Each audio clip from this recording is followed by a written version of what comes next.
Number 3 in the back, the cockpit's not answering. Somebody's stabbed in business class. And I think there's mates that we can't breathe. I don't know. I think we're getting hijacked.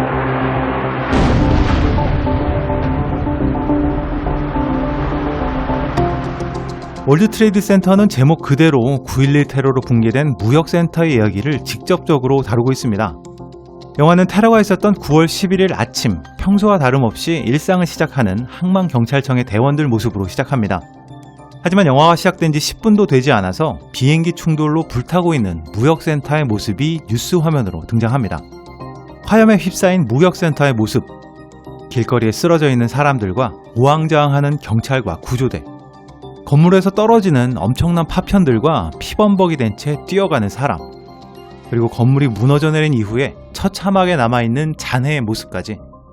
아마도 당시에 이 영화를 보기 위해 극장으로 간 미국 관객들은 큰 마음의 준비가 필요했을 것 같습니다.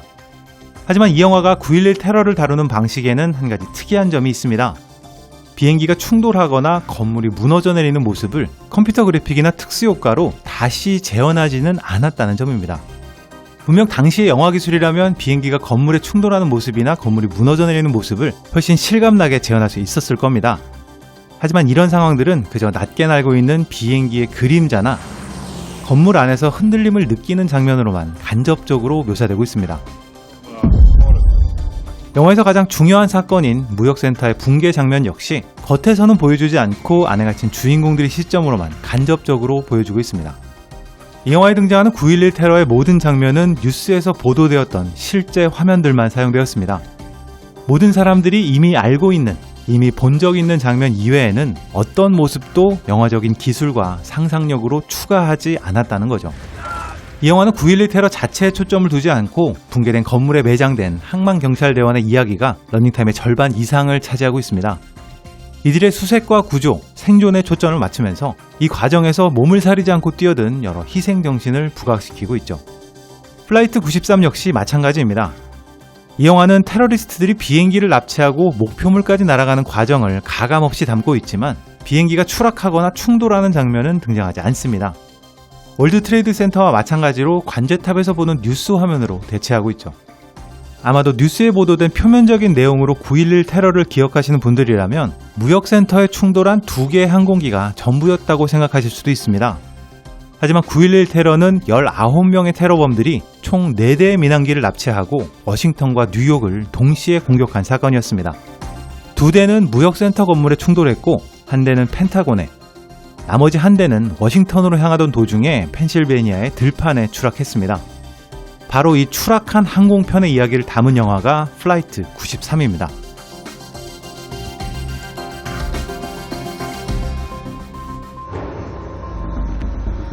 이 영화에서 주목할 점은 테러가 있기까지의 과정과 이에 대한 당국의 대응을 가감없이 자세하게 묘사했다는 점입니다. 유나이티드 93편에 탑승한 4명의 테러범들은 각자 탑승 수속을 받았습니다. 이들의 기내 수화물에는 작은 칼과 대형 배터리가 포함되어 있었는데요. 당시의 탑승 검문에서는 이런 물품들이 아무 문제가 되지 않았었습니다. 이들은 기내로 반입한 칼로 승객들을 위협하고 배터리와 전기 부품으로 가짜 폭탄을 만들어 폭탄 테러를 가장했습니다. 이런 문제가 알려지면서 이후 강화된 미국의 탑승 검문에서는 기내 수화물에 칼과 배터리를 넣을 수 없게 된 거죠. 당초 샌프란시스코로 향하던 유나이티드 93편은 예정 시간을 한참 지난 후에도 활주로에서 이륙을 대기하고 있었습니다.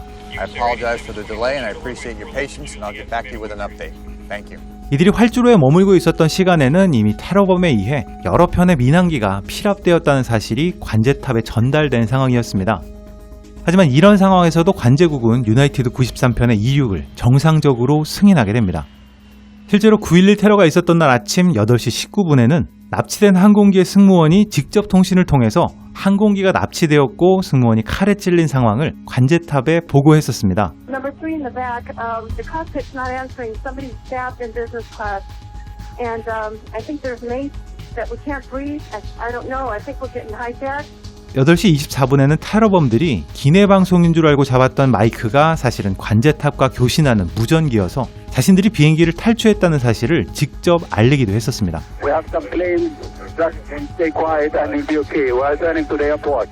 이렇게 비행기 납치 사실이 사건 발생 몇십 분 전에 이미 확인된 상태였지만 아무런 조치도 이루어지지 않았고 8시 46분 무역센터 건물에 이 여객기가 충돌하고 맙니다. 관제센터와 항공사는 이 사건이 테러범들에 의한 공격임을 이미 알고 있었지만 이 정보는 관련된 정부 당국에 제대로 전달되지 않았습니다. 심지어 무역센터에 항공기가 충돌한 직후 한 초등학교를 방문 중이던 조지 부시 대통령은 이 사건을 이렇게 보고받았습니다. Sir, it appears a small twin-engine prop plane crashed into one of the towers at the World Trade Center in New York City. 뉴저지에서 출발해서 샌프란시스코로 향하던 유나이티드 93편은 테러범들의 납치 후 기수를 돌려 워싱턴으로 향했습니다. 이미 무역센터와 펜타곤에 다른 비행기들이 충돌한 내용을 전달받은 승객들은 자신들이 뭔가 하지 않으면 똑같은 사태가 일어날 것을 알고 있었습니다.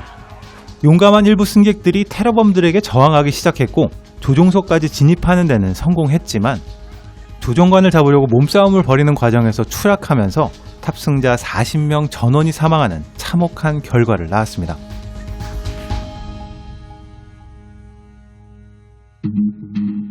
미국은 9.11 테러 직후 테러와의 전면전을 선포했습니다. 곧바로 빈라덴과 알카에다를 소탕하기 위한 대규모 군사작전이 시작됐고 이후 이라크전, 쿠웨이트전 등 끝없는 전쟁으로 이어지게 됩니다. 9.11 사태가 발생한 지 10년이 지났지만 답보 상황을 이어오던 테러와의 전쟁에 경종을 울리는 영화가 한편 개봉하게 됩니다. 바로 2012년 캐서린 비글로우 감독의 제로 다크 서티입니다. 이 영화는 원래 10년 동안 지속했지만 결국 찾아내지 못했던 빈라덴 추적작전 실패에 대한 이야기였습니다. 감독과 작가가 스크립트를 완성하고 촬영을 준비 중이던 2011년 5월 2일 오바마 대통령이 직접 기자회견을 통해서 빈라덴의 사망 소식을 전합니다. Tonight, I can report to the American people and to the world that the United States has conducted an operation that killed Osama bin Laden, the leader of Al-Qaeda. 이때부터 거의 새롭게 다시 쓰여진 이 영화의 시나리오는 빈라덴을 추적해온 지난 10년간의 행보와 그의 사살 작전을 가장 사실적으로 담은 이야기로 바뀌게 되었습니다.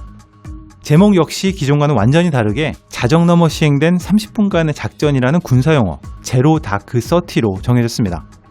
이 영화는 오사마 빈라덴 사살 작전을 가장 사실적으로 담고 있는 영화로 큰 주목을 받았지만 여러 방면에서 큰 갈등을 초래하기도 했습니다. 억류자들에게 자행된 고문 장면이 고문을 정당화한다는 비판을 받았고 헐리우드 영화감독에게 군사기밀을 제공했다는 명목으로 오바마 정부가 기소되는 사건도 있었습니다.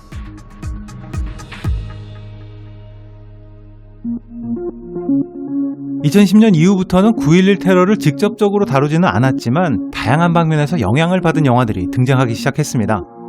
2013년 개봉한 맨 오브 스틸과 2016년 배트맨 대 슈퍼맨도 그중 하나라 할 수 있는데요. 이 두 영화에는 조드 장군의 공격으로 초토화되는 메트로폴리스의 모습이 등장합니다. 이 모습은 마치 디지털로 리마스터링된 9.11 사태를 보는 것처럼 여러 장면에서 9.11 당시와 많은 유사성을 보여주고 있습니다. 무너지는 건물을 시민들이 물끄러미 바라보는 장면이나 붕괴되는 건물들로부터 도망치는 모습, 또 온몸에 하얀 먼지를 뒤집어 쓰고 괴로워하는 시민들의 모습까지 9.11 당시 뉴스에 보도된 수많은 이미지와 상당히 비슷한 모습으로 메트로폴리스의 붕괴를 묘사하고 있습니다. 단순히 그 이미지뿐만 아니라 영화를 대변하는 정서 역시 9.11 테러 이후의 세계관을 반영하고 있습니다. 일반적으로 테러의 개념은 폭력을 행사해서 사회적 공포를 일으키는 행위를 포괄적으로 의미했었지만 9.11 사태 이후 좀 더 사상과 이념에 기반한 정치적인 목적이 강조되기 시작했습니다. 맨 오브 스틸의 악당 조드 장군이 바로 이런 테러의 정의를 대변하고 있습니다. Every action I take, no matter how violent or how cruel, is for the greater good of my people. 폭력으로 정치적 변화를 꾀하는 조드 장군의 이런 사상은 신앙을 위해 테러를 정당화하는 이슬람 테러 집단의 지하드와 같은 맥락이라고 볼 수 있습니다. 2016년 배트맨 대 슈퍼맨 역시 이러한 세계관을 기반으로 하고 있습니다. 배트맨은 메트로폴리스 붕괴 사태를 계기로 슈퍼맨을 지구에 대한 위협으로 간주하기 시작하는데요. 이미 오래전부터 우리 사회에 살고 있었던 이방인, 슈퍼맨에 대한 불확실성이 결국 1%의 가능성만 있어도 그를 제거해야 된다는 신념으로 발전하게 된 거죠. That son of a bitch brought the war to us 2 years ago. He has the power to wipe out the entire human race, and if we believe there's even a 1% chance that he is our enemy, we have to take it as an absolute certainty. 이러한 배트맨의 신념은 9.11 이후 팽배한 불확실성에 대한 공포, 즉 적은 이미 우리 사회에 들어와 있다는 불안감을 대변하고 있다고 볼 수 있습니다.